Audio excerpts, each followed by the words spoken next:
Bueno, y les presento el último de nuestros trabajos por el doctor José Hernández Prado, que nos trae un tema diferente para seguir con lo de la diferencia, Edward O. Wilson y la eusocialidad. Y desde que me dijo el título estoy viendo qué es eso de la eusocialidad. Ahora nos enteraremos. Sí, muchas gracias. Y una consideración. Una de mis vocaciones frustradas es la de ser escritor. Me gusta mucho escribir y aprovecho estas ocasiones para escribir lo que quiero decir. Sé que con ello torturo al auditorio, pero rompiendo con esta tendencia actual del homo videns, ¿verdad? Quiero apelar al hecho de que me escuchen e imaginen. Y también creo que lo que presento daría lugar a una bonita presentación, que a ver si alguna vez ustedes me ayudan a hacerla, ¿verdad? Porque por lo que van a escuchar, creo que se podrían imaginar una presentación bonita. Sin embargo, este es el texto, voy directamente a él. Edward Osborne Wilson y la eusocialidad. Y tiene el siguiente epígrafe. La historia de la humanidad no adquiere sentido sin la prehistoria y la prehistoria no lo hace tampoco sin la biología. Las estimaciones más optimistas proponen hoy que la población mundial de chimpancés es de aproximadamente 300.000 ejemplares, que viven en países del África Central, como Senegal, la República Democrática del Congo, Uganda o Tanzania. Adicionalmente, es posible contabilizar a no más de 50.000 bonobos o chimpancés enanos, gráciles o pigmeos, que son una especie diferente del chimpancé común, si bien junto a él son la especie de primates más cercanas genéticamente a los seres humanos, con quienes comparten más del 98% de sus genes y que habitan asimismo en las selvas del Congo. Se trata, por supuesto, de dos especies amenazadas, el chimpancé común y el bonobo, y en peligro de extinción. Hasta 1960, sin embargo, la población total de chimpancés comunes y pigmeos era superior al 1.000.000 de individuos. Pero, ¿por qué comenzar con este extraño dato? Porque vale la pena contrastarlo con la población mundial humana, que ya rebasa los 7.000 millones de personas, como decía Tomás hace rato, 7.400.000 millones de personas es la población mundial. El número de chimpancés indica que las poblaciones totales de mamíferos parecidos al humano fue siempre de unos pocos millones de especímenes, cuando más.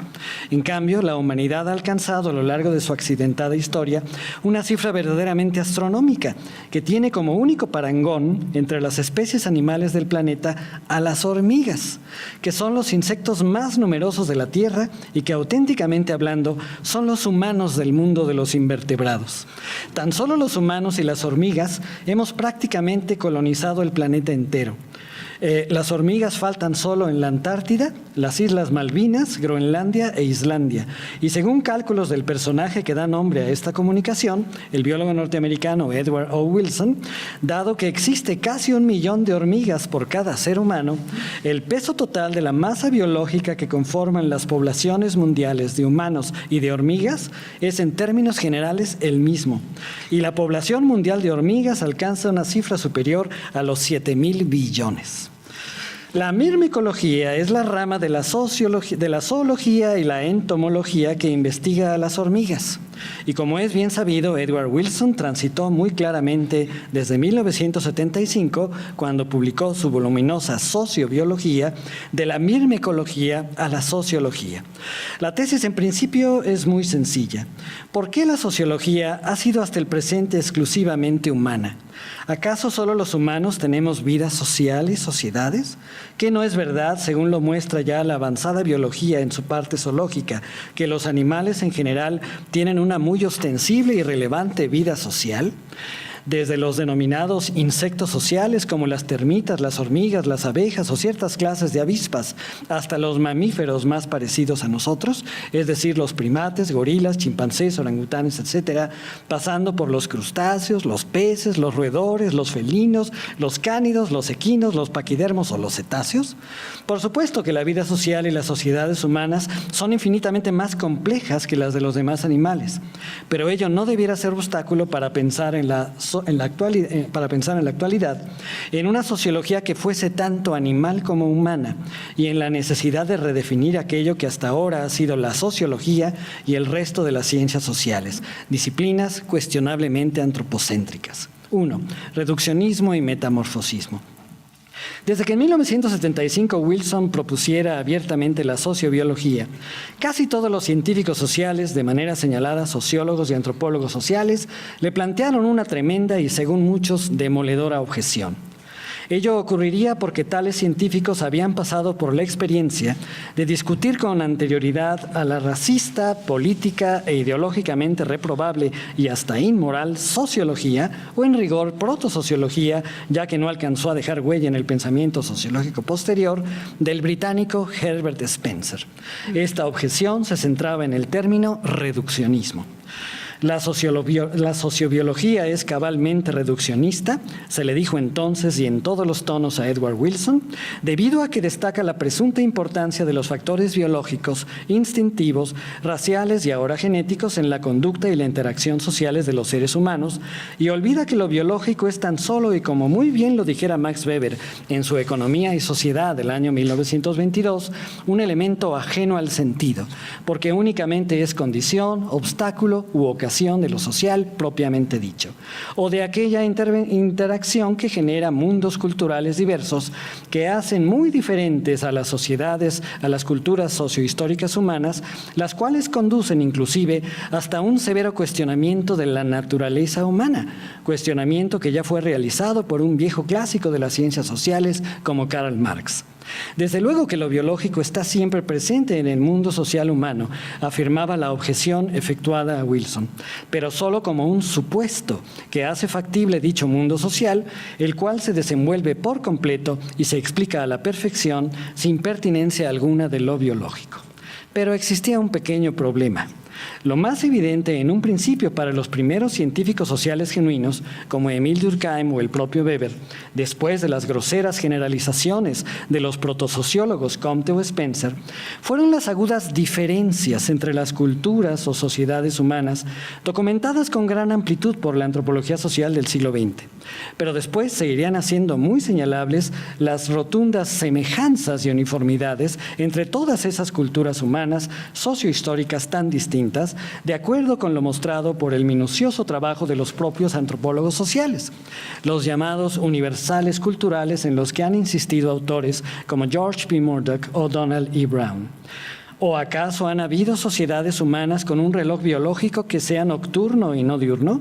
¿O bien carentes de chismes, obsequios, envidias, insultos, bromas, amistades, enamoramientos, amor filial, música y danza, rituales religiosos, normas morales, estructuras de poder, arreglo personal, temor a las serpientes y a las alimañas, división del trabajo, cooperación, competencia, conflictos, recelo de todo lo extraño, tribalismo y casi un infinito, etcétera? ¿Acaso no pudiera concluirse que las múltiples culturas humanas merecen todas ellas ser llamadas justamente humanas? Por eso es que Wilson ha venido destacando en sus textos desde las décadas de finales del siglo XX que los humanos estamos genéticamente preparados para ciertas conductas que se presentan con toda regularidad en las abundantísimas culturas sociohistóricas humanas y también impreparados para otros comportamientos que, pese a todo, también es posible desarrollar. La pregunta interesante, ha escrito Wilson, no es si la conducta social humana está genéticamente determinada, sino qué tanto. Y lo que Wilson propone con respecto a este punto son unas reglas epigenéticas de la cultura social humana, reglas culturales por encima de la genética humana, pero relacionadas con ella, que nos hablan en última instancia de una coevolución genético-cultural de las sociedades humanas. Pareciera claro que el accidentado avance de nuestras instituciones culturales de todo tipo, al son de la racionalidad y la razonabilidad, se ha visto afectado por y está afectando a nuestra especie biológica, forjada por la selección natural. Pero lo más importante es que a las teorías y enfoques científicos sociales que acusan de reduccionistas a las propuestas de la coevolución genético-cultural, la sociobiología y una sociología y unas ciencias que no sean exclusivamente humanas, se les pudiera atribuir un defecto o un exceso teórico tan objetable como el propio reduccionismo. A este exceso es posible llamarlo, le parece a esta breve comunicación y a su autor, metamorfosismo o transformismo ontológico. En efecto, continúa vigente un muy cuestionable metamorfosismo en gran parte de las ciencias sociales contemporáneas, que propone que lo biológico no cuenta para nada o muy poco en la determinación y la explicación de lo social humano, debido a que las esferas de la realidad en su conjunto, que pudieran ser lo físico, lo químico, lo biológico, lo psicológico y lo social, se metamorfosean unas en otras, justo al modo en que la oruga y la crisálida, por ejemplo, se transforman en un animal muy distinto, que sería la mariposa y que no se parece en lo absoluto a los otros de los cuales provino, si bien en el fondo, y como lo sabemos, se trata del mismo animal. En contra de lo que sugiriera Max Weber, lo biológico no es algo puramente ajeno al sentido. Lo biológico y lo psicológico, firmemente basado a su vez en lo biológico, cuentan y cuentan quizás mucho en todo lo social humano. Ahora se está ya en condiciones de entender las palabras de Edward Wilson transcritas al principio de esta comunicación: la historia no adquiere sentido sin la prehistoria y la prehistoria no lo hace tampoco sin la biología. 2. La importancia evolutiva de la eusocialidad. Debemos regresar, sin embargo, a la curiosa relación entre chimpancés, seres humanos y hormigas planteada al inicio de esta ponencia. No obstante las famosas películas del planeta de los simios, es obvio que estos últimos no han logrado dominar la Tierra.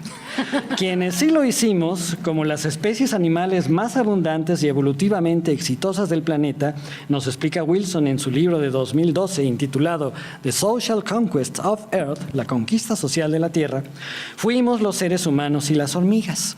Ambos animales cumplimos eso básicamente por ser especies eusociales, especies animales dotadas de eusocialidad. La eusocialidad, término con la raíz griega eu, que significa bien o bueno y que expresa la tesis de una buena socialidad, es la capacidad de cierta especie animal, dice Wilson, patente durante muchas generaciones de individuos para cooperar en una clara y más o menos compleja división del trabajo, tanto como para que algunos de o todos sus especímenes se sacrifiquen en favor de varios de sus congéneres o en última instancia de la colectividad en su conjunto. Las hormigas se multiplicaron y expandieron por casi todo el mundo hace 150 millones de años, explica Wilson, debido a que evolucionaron de cierta clase de avispas, fíjense, para conformar hormigueros capaces de cuidarse a sí mismos y que inclusive guerrean unos contra otros. Estos hormigueros dotados de división del trabajo y de una incontestable identidad colectiva, para la cual trabajan todas las clases de hormigas que los componen, obreras, guerreras, niñeras, etc., han hecho factible finalmente el inmenso éxito evolutivo de estos insectos y su indiscutible conquista social de la Tierra. Desde luego que en el ámbito de los animales invertebrados, porque en el de los vertebrados no cabe duda de que esa conquista la hemos realizado los humanos, desde hace no más de 200,000 años y más puntualmente desde hace unos 60,000, quienes somos ya tan numerosos y tan amenazantes para la propia Tierra que pudiéramos acabar con ella en un futuro no muy lejano. Pero, ¿cuáles han sido los hormigueros de nosotros, los seres humanos? Pues en la historia de las civilizaciones que hemos desarrollado, lo han sido nuestras religiones, nuestras naciones, nuestras ideologías, nuestros estados, nuestras etnias y hasta nuestras razas. La historia de la civilización ha sido uno de guerras constantes entre todas estas entidades, con el curioso resultado de que ahora tenemos hiperpoblada y en gran riesgo a la Tierra, a la vez que hemos ido descubriendo que todos somos iguales, que somos todos miembros de una misma especie animal, la cual viaja por el espacio en el mismo barco, el mismo planeta e intenta prosperar y lograr su bienestar, tanto como desarrollar sus vastas potencialidades por medio de esos hormigueros humanos modernos que ahora tienen grandes responsabilidades comunes. Salvo por lo que piensan y hacen algunos de sus poderosos líderes recién estrenados, los cuales están demostrando ser bastante ignorantes, desequilibrados e insensatos, nuestros modernos hormigueros han empezado a comprender que deben cooperar y competir amistosa y civilizadamente entre sí, en lugar de hacerse la guerra y destruir de paso al pequeño y vulnerable planeta que nos sirve de hogar. Pero se ha empleado aquí la expresión figurativa hormigueros modernos. Ellos son tales porque la humanidad o el Homo sapiens, surgido en África hace aproximadamente 200.000 años, tuvo desde entonces hormigueros primitivos u originales, al igual que los crearon otras especies Homo anteriores. ¿Cómo surgió la eusocialidad entre nosotros, los seres humanos, cuando apenas se la encuentra en ciernes en los actuales grandes simios, quienes de igual manera que otras especies prehistóricas del género Homo no pudieron desarrollarla en grado tan perfecto como el sapiens? La historia comenzó hace unos 6 millones de años, cuando de un ancestro común se dividieron en África los actuales chimpancés y otros primates muy parecidos a ellos, que sin embargo desarrollaron la posición erguida bípeda y liberaron del caminar a sus manos para brindarles a estas y a sus pies nuevas posibilidades evolutivas que comenzaron a reflejarse en el cerebro creciente de las varias especies de estos primates bípedos, los Australopithecus. Una de estas especies, identificada como el Homo habilis, comenzó a practicar hace alrededor de 2 millones de años una alimentación decididamente omnívora, misma que gracias a la cacería y a la pesca superaba por mucho las muy pequeñas dosis de proteína animal que en la actualidad pueden consumir chimpancés y bonobos. Sucedería entonces que se desarrolló el campamento de la comunidad, de manera mucho más definida que como hoy existe entre los grandes primates. Nació el nido del grupo, indispensable como sede de la eusocialidad, y se consolidó la especialización de labores de cacería de animales, recolección de frutos y bayas, y protección y cuidado de las pequeñas crías. Cuando a este campamento se logró añadir el uso del fuego controlado, a fin de convertir lo que en inglés se llama un campsite, simple campamento, en un campfire, campamento con fuego para cocinar alimentos, la eusocialidad de estos primeros Homo se complicó todavía más. Este paso lo dio el Homo erectus hace alrededor de 1,5 millones de años y fue fundamental para que este homínido de cerebro más grande y que inventara mejores herramientas ya pudiera salir del África y colonizara el continente euroasiático. Variedades de este Homo fueron el Neanderthalensis de Europa y Asia, el Homo denisova de Siberia en el Asia septentrional e inclusive el pequeño Homo floresiensis, apodado por los paleontólogos que lo descubrieron, el Hobbit, que habitó en la isla de Flores en Indonesia.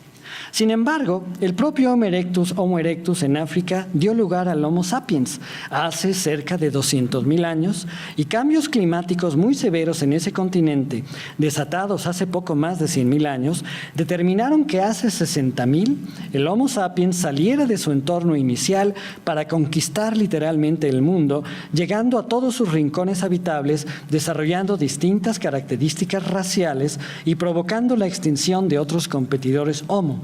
Los últimos neandertales desaparecieron en el área de Gibraltar hace como 30.000 años.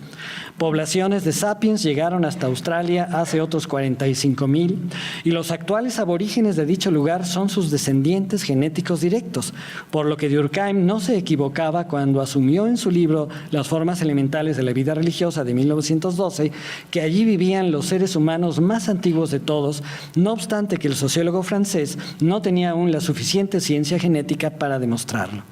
Pero sería su expansión por Europa, también hace unos 42.000 años, lo que reveló que el Homo sapiens era sumamente especial por sus enormes capacidades lingüísticas, intelectuales, tecnológicas y culturales. Hace unos 30 y 20.000 años se extendió por América y hace 10.000 años inventó la agricultura para comenzar a desarrollar las antiguas civilizaciones dotadas de auténticos estados políticos, religiones sofisticadas y primeras formas de escritura, tanto en Egipto como en China, Mesopotamia, la India, la Europa mediterránea y Meso y Sudamérica.